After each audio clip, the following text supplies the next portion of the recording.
10. Ladies and gentlemen, it's Kipsi.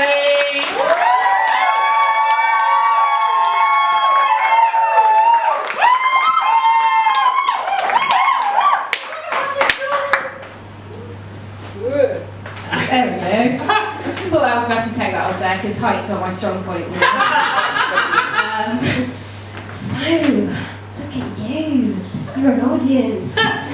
Isn't that exciting? Are we good? Yeah, that's exciting. I like this. It's kind of like, you know when you have a torch and you held it up to your face, trying to be scary, you're like, hello. I keep expecting there's sort of a light on my face. I mean, technically I have got a light on my face, but it's not coming from here, so it's not quite the same.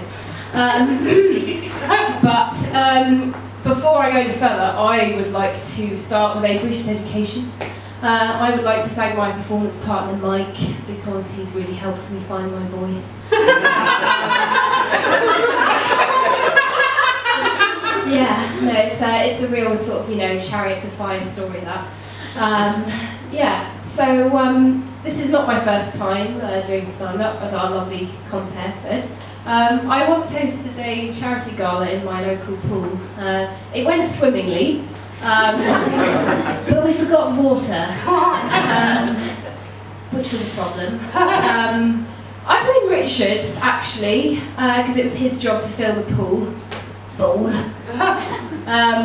He's a very silly man, Richard. I saw him recently when I went home. He's an old family friend of my mum's. He was directing a play in Hampstead in London. Anyone from London? Woo!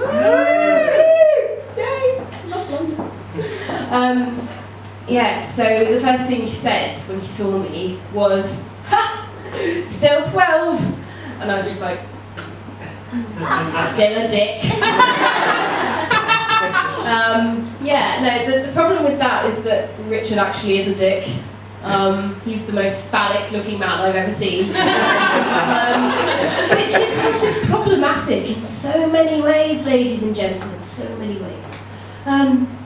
He's just not the most appropriate man to host a children's birthday party.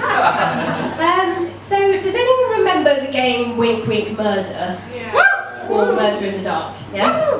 Well, I used to play this game a lot when I was young. I'm still young, but when I was younger, at sort of a lot of mates' houses, a lot of children's birthday parties.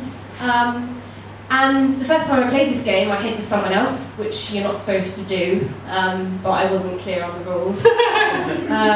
So my friend turns to me and says in a big stage whisper, "So, who do you think the murderer is?"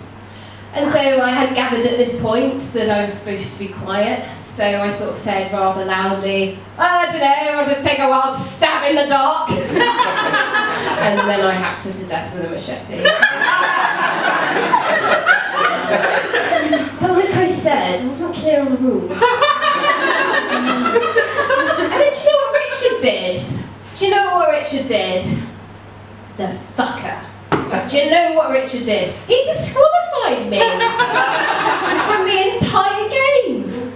I wasn't invited back afterwards.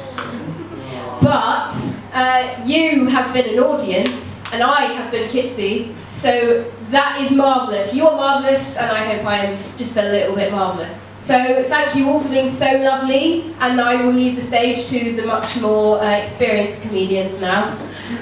So thank you all so much, and it was a real delight to be here, so thank you very much.